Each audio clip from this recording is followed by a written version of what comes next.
Hi friends, you speak channel पर मैं अरुण त्रिपाठी आपका स्वागत करता हूं। आज फिर हम एक नए टॉपिक पर डिस्कशन करेंगे। आज का टॉपिक बहुत इंपॉर्टेंट है, how to tell time in English. English में टाइम कैसे बताएं। देखिए, हम इंग्लिश बोलना सीख रहे हैं, आपको इंग्लिश में बातें करनी सीखनी है, तो इन छोटी छोटी चीज़ों से ही आप इंग्लिश में बोलना शुरू करें। तो आज ये वीडियो देखने के बाद आप ये प्रॉमिस करिए कि आप हिंदी में टाइम नहीं बताएंगे। कभी भी कोई आपसे टाइम पूछेगा तो आप हमेशा उसका आंसर या उसको इंग्लिश में ही टाइम बताएंगे, राइट। तो आइए हम देखते हैं कि इंग्लिश में टाइम कैसे बताएंगे। अगर किसी ने आपसे पूछा कि समय कितना हुआ है या कितना बजा है और आप बोलते हैं 2 बजा है, तो इंग्लिश में उसको क्या बोलेंगे? It's 2 o'clock। आप देखिए यहाँ पर इट्स 2 o'clock। किसी ने आपसे पूछा कितना बजा है और 4 बजे हैं, तो आप उसे बोलेंगे 4 बजा है, लेकिन इंग्लिश में उसे क्या बोलेंगे? It's 4 o'clock। किसी ने पूछा कितना बजा है और टाइम हुआ है 7, तो आप इंग्लिश में क्या बोलेंगे? It's 7 o'clock। जब कभी भी टाइम पूरा टाइम होगा, 1 बजा है, 2 बजा है, 4 बजा है, 6 बजा है, तो इट्स वेरी सिंपल, हम सीधे सीधे बोलेंगे it's 2 o'clock, it's 4 o'clock, it's 7 o'clock। 3 बजा है, इट्स 3 o'clock। 4 बजे हैं, इट्स 4 o'clock। 6 बजा है, इट्स 6 o'clock।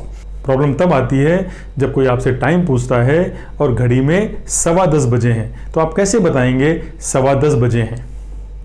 आप कैसे बताएंगे 7:45 बजे हैं? आप कैसे बताएंगे 7:10 हुए हैं?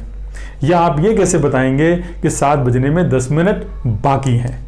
मैं आज आपको, आप पूरा वीडियो देखिए, मैं आज आपको यही बताने वाला हूँ। 7:10 हुए हैं, कैसे बताएंगे? 7 बजने में 10 मिनट बाकी हैं, आप कैसे बताएंगे? 7:45 बजा है, 10:30 बजा है, 3:15 हुए हैं, ये आप कैसे बताएंगे? ये मैं आपको आज के वीडियो में बताऊंगा, तो वीडियो लास्ट तक देखें। इसके साथ साथ मैं आपको और भी बहुत सारी चीज़ें बताऊंगा, जैसे कि आपको मालूम है हम जब बोलते हैं 7 o'clock, 4 o'clock, तो ओ क्लॉक का फुल फॉर्म क्या है? क्या आपको मालूम है? मैं आपको ये लास्ट में बताऊंगा, आप लास्ट तक वीडियो देखिए और आप उसके पहले मुझे कमेंट बॉक्स में लिख के बताएं कि ओ क्लॉक का फुल फॉर्म क्या होता है। अगर आपको बताना है 7:10 हुए हैं, तो कैसे बताएंगे? 10 minutes past 7, या फिर हम बोलेंगे 10 minutes after 7, या हम सिंपली इसको बोलेंगे 10 past 7 या 10 after 7। सामने वाला समझ जाएगा। मिनट्स अगर आप नहीं बोलना चाहें तो मिनट्स नहीं भी लगाएंगे, सामने वाला उसको समझ जाएगा। अब देखिए, इसमें पास्ट या आफ्टर हम क्यों लगाते हैं? अगर ये लॉजिक भी आपको मालूम होगा तो ये कभी भी आपके दिमाग से स्लिप नहीं होगा। आप देखिए यहाँ पर ये 7 बजने वाला है और यहाँ पर ये 10 मिनट, ये 7:10 हुए हैं। आप देखिए 7:10 मतलब, देखिए अगर 7 बजे होते तो ये बड़ा वाला जो कांटा है घड़ी का या बड़ी वाली सुई घड़ी की जो है, ये 12 बजे यहाँ पर होती, तो ये 7 कहलाता। लेकिन बड़ी वाली सुई कहाँ पर है? 7 बजने के बाद 10 मिनट और हो चुके हैं, यानी 7 बज चुके हैं, उसके बाद में 10 मिनट हो चुके हैं, इसीलिए हम पास्ट या आफ्टर लगाते हैं। तो ये बात आप हमेशा दिमाग में रखिएगा। ये हम बोलते हैं पास्ट या आफ्टर, क्यों बोलते हैं ये भी आपको मालूम होना चाहिए। इसी तरीके से 7:20 मतलब 7 बज चुके हैं और 7 बजने के बाद 20 मिनट और हो चुके हैं, तो क्या बोलेंगे? 20 minutes past 7 या 20 minutes after 7, या इसको बोलेंगे 20 past 7। 7:25 मतलब 25 minutes past 7 या 25 minutes after 7, या सिंपली हम बोलेंगे 25 past 7 या 25 after 7। तो आप देखिए फार्मूला क्या निकल के आ रहा है। फार्मूला निकल के आ रहा है, जब इस तरह से आपको बताना है 7:10, आप देखिए फार्मूला क्या बन रहा है। अगर बात होती है इतने बजकर इतने मिनट, जैसे 7:10 यानी इतने बजकर इतने मिनट, 6:15, 6:20, 6:18। अगर इस तरह से हम बोलेंगे तो फॉर्मूला क्या बनता है? पहले हम मिनट बताएंगे, फिर पास्ट या आफ्टर लिखेंगे और फिर आवर बताएंगे। जैसे हमने यहाँ पर बताया 7:10, 7:10 मतलब पहले मिनट आएगा 10 मिनट्स, उसके बाद पास्ट या आफ्टर और फिर उसके बाद आवर। इसी तरीके से अगर हमको बताना है 4:08, अब देखिए अगर हमें बताना है 4:08 हुए हैं, तो आप देखिए फार्मूला क्या बोलता है। सबसे पहले लिखेंगे हम मिनट यानी 8 मिनट, उसके बाद पास्ट, उसके बाद आएगा आवर या टाइम 4 बजकर, तो 8 मिनट्स पास्ट 4, या सिंपल इसको हम बोलेंगे 8 पास्ट 4। अगर हमें बताना है 6:12, आप देखिए फॉर्मूले के हिसाब से मिनट पहले आएगा यानी 12 मिनट्स, तो यहाँ क्या लिखेंगे 12 मिनट्स, फिर आएगा पास्ट और फिर उसके बाद आएगा आवर या टाइम 6, तो क्या बोलेंगे 12 मिनट्स पास्ट 6 या 12 पास्ट 6। तो आपने देखा, अगर आपको इस फॉर्मूले में आता है टाइम बताने के लिए इतने बजकर इतने मिनट, तो ये फॉर्मूला आप अप्लाई करेंगे। आप देखिए मैंने आपको एग्जाम्पल भी बता दिए, आप खुद भी एग्जाम्पल बनाइए, आप खुद इसको बना के बोलने की प्रैक्टिस करिए। आपको मालूम है 1 आवर में 60 मिनट्स होते हैं, 60 का आधा क्या होगा 30 मिनट्स, यानी हाफ क्या होगा 30 मिनट्स, और क्वार्टर क्या होगा 15 मिनट्स। 1 आवर का क्वार्टर क्या होगा 15 मिनट्स। अब अगर आपको बताना है 7:15 बजे हैं, 7:15 मतलब 7:15, हम इसको ऐसे नहीं बोलेंगे कि 15 पास्ट 7, क्योंकि 15 मिनट्स का मतलब हुआ क्वार्टर, तो हम क्या बोलेंगे क्वार्टर पास्ट 7। 7:15 यानी 7 बज चुके हैं, लेकिन 7 बजने के बाद भी 15 मिनट और हो चुके हैं, तो इसीलिए हम यहां पर पास्ट लगाएंगे, क्वार्टर पास्ट 7। इसी तरीके से अगर हमको 7:30 बजे हैं बताना है, 7:30 का मतलब होता है कि 7:30, 7 बज चुके हैं और 30 मिनट और हो चुके हैं। इसको हम ऐसे नहीं बोलेंगे 30 मिनट्स पास्ट 7, क्योंकि 30 मिनट्स मतलब हाफ होता है, इसलिए हम 30 मिनट्स की जगह बोलेंगे हाफ पास्ट 7। 5:15 बजे हैं, क्वार्टर पास्ट 5।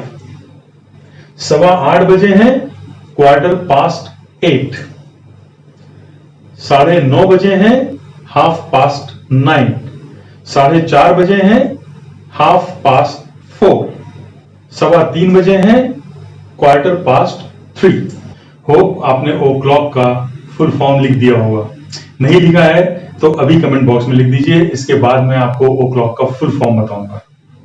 आगे देखिए, अगर आपको बताना है इतने बजने में इतने मिनट बाकी हैं, आपको ऐसे भी बताना होता है ना, 7 बजने में 10 मिनट बाकी है, 7 बजने में 20 मिनट बाकी है, या 7 बजने में 5 मिनट बाकी है, तब आप इसे कैसे बताएंगे? तब हम बताएंगे सबसे पहले हम मिनट्स लिखेंगे और उसके बाद यहां पर 2 लिखेंगे और फिर आवर या टाइम लिखेंगे।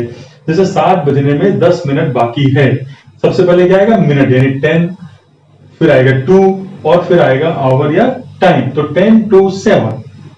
10 to 7 क्यों बोलते हैं? क्योंकि 7 बजने में 10 मिनट बाकी है, मतलब 10 मिनट, 2 मतलब टूवर्ड्स 7, 10 मिनट्स टूवर्ड्स 7। 7 बजने में 10 मिनट का मतलब यह है कि 10 मिनट्स टू 7 यानी 10 मिनट्स टूवर्ड्स 7, 7 बजने की तरफ अभी 10 मिनट और बाकी है, इसलिए हम उसको वहां पर 2 लगाते हैं, तो 10 to 7। अगर 20 मिनट्स बाकी है, 7 बजने की ओर जाने के लिए हमें 20 मिनट्स चाहिए, तो हम लिखते हैं 20 मिनट्स टू 7 या 20 to 7। इसी तरीके से अगर 7 बजने में 5 मिनट बाकी है, तो हम बोलेंगे, क्योंकि 5 मिनट्स टू 7 है, 7 की तरफ जाने के लिए हमको 5 मिनट और चाहिए, तो हम लिखेंगे 5 मिनट्स टू 7 या 5 to 7। आपको समझ आ गया होगा इतने बजने में इतने मिनट के लिए हम क्या बोलेंगे। और एग्जांपल आप देख सकते हैं, अगर 4 बजने में 18 मिनट बाकी हैं, तो आप क्या बोलेंगे 18 to 4। 6 बजने में 12 मिनट बाकी हैं, तो क्या बोलेंगे 12 to 6 या 12 मिनट्स टू 6। अब अगर कोई आपसे टाइम पूछे और आपको बताना पड़े 2:45 बजे हैं, तो मैंने आपको बताया था 2:45 का मतलब 3 बजने में 15 मिनट बाकी है। आप इसको 2:45 भी बोल सकते हैं, लेकिन अगर आपको इसी फॉर्म में बताना है, 2:45 बजे में ही बताना है, तो हम क्या करेंगे 15 मिनट बाकी है 3 बजने में, इसका मतलब ये होगा। तो हम यहाँ पर 15 to 3 नहीं बोलेंगे, क्योंकि 15 मिनट्स मैंने आपको बताया था, 15 मिनट्स का मतलब होता है क्वार्टर और 30 मिनट्स मतलब होता है हाफ, तो यहां पर क्वार्टर ही होगा, क्वार्टर टू 3। क्वार्टर टू 3 मतलब 2:45 बजे हैं, 7:15 बजे हैं, क्वार्टर टू 7। 9:10 बजे हैं, क्वार्टर टू 10। 7:45 बजे हैं, क्वार्टर टू 8। 6:45 बजे हैं, क्वार्टर टू 6। चलिए अब मैं आपको बताता हूं ओ क्लॉक का फुल फॉर्म क्या है। जैसा आप यहां देख रहे हैं ओ क्लॉक का फुल फॉर्म है या o'clock stands for of the clock, यानी घड़ी के या घड़ी का। जैसे हम जब बोलते हैं 1 o'clock तो हम बोलते हैं 1 ऑफ द क्लॉक, घड़ी के 1 बजे हैं। 2 o'clock का मतलब होता है 2 ऑफ द क्लॉक, यानी घड़ी के 2 बजे हैं। तो आपको मालूम हो गया ओ क्लॉक का मतलब क्या है। आइए टाइम के बारे में कुछ और चीजों पे हम डिस्कस करते हैं। एएम, रात के 12 बजे से लेके सुबह 12 बजे तक के टाइम को हम एएम बोलते हैं। इसी तरीके से दोपहर 12 बजे से लेके रात के 12 बजे तक के टाइम को हम पीएम बोलते हैं। रात के 12 बजे को, करेक्ट रात के 12 बजे को हम मिडनाइट बोलते हैं, और दोपहर में करेक्ट 12 बजे को हम क्या बोलते हैं, नून बोलते हैं। इसीलिए दोपहर में 12 बजे से बाद का जो टाइम होता है उसे हम आफ्टरनून बोलते हैं, क्योंकि 12 बजे का जो टाइम है वो नून कहलाता है, और 12 बजे के ऊपर फिर जितना भी टाइम होगा उसे हम आफ्टरनून बोलते हैं, राइट। तो ये चीजें भी आप ध्यान रखेंगे। टाइम से रिलेटेड कुछ और सेंटेंसेस देखिए जिनकी आपको जरूरत पड़ सकती है टाइम बताने के लिए। तो आज टाइम के इस लेसन में मैं टाइम से रिलेटेड सारी चीज आपको बताना चाहता हूं। आइए देखते हैं। 3 बजने ही वाले हैं या लगभग 3 बजे हैं, हम ऐसे भी बातें करते हैं। तो 3 बजने ही वाले हैं, हम बोलेंगे इट इज ऑलमोस्ट 3 o'clock। 3 बज ही चुके हैं, लगभग 3 बजे हैं, इट इज ऑलमोस्ट 3 o'clock। या 3 बजने ही वाले हैं, हम क्या बोलेंगे, इट इज ऑलमोस्ट 3 o'clock। 3 बजे के आसपास किसी ने आपसे पूछा कि आप कब मिलेंगे, आपने बोला 3 बजे के आसपास। इसको इंग्लिश में ही आपको बताना है तो क्या बोलेंगे, अराउंड 3 o'clock, 3 बजे के आसपास मिलेंगे। कितना टाइम हुआ है या कितना बजा है या कितना समय हुआ है, आपको किसी से पूछना है तो आप क्या बोलेंगे, व्हाट इज द टाइम। कितना समय हुआ है, कितना बजा है, या कितना टाइम हुआ है। आपकी घड़ी में कितना बजा है, कभी कभी हम ऐसे भी पूछते हैं, आपकी घड़ी में कितना बजा है, what is the time by your watch. What is the time by your watch, आपकी घड़ी में कितना बजा है। आप बताते हैं मेरी घड़ी में 6 बजे हैं, it's 6 o'clock bye my watch, मेरी घड़ी में 6 बजे हैं। या आप ऐसे भी बोलते हैं मेरी घड़ी तेज चल रही है, my watch is running fast. अपनी घड़ी मिला लें, सेट योर वॉच राइट। तो इस तरह के सेंटेंसेस भी आपको बोलने पड़ सकते हैं टाइम से रिलेटेड। मेरी घड़ी सही समय नहीं देती है, my watch does not keep right time. तो फ्रेंड्स, आज हमने टाइम से रिलेटेड बहुत सारी चीज़ें सीखी। ये बताने का मकसद सिर्फ ये था कि आप छोटी छोटी चीज़ें जान लें, इंग्लिश में उनको कैसे बोलते हैं। इस वीडियो को देखने के बाद आप अपने आप से कमिटमेंट करें कि अब कभी भी कोई टाइम पूछेगा मैं उसका जवाब इंग्लिश में ही दूंगा। इंग्लिश में टाइम कैसे बताना है मैंने आपको सारी चीज़ें बता दी। आप इस वीडियो को 1 बार देखिए, 2 बार देखिए, और जब भी कोई टाइम पूछे उसको इंग्लिश में ही जवाब दीजिए। आपको भी कुछ पूछना है तो आप उससे इंग्लिश में ही टाइम पूछिए।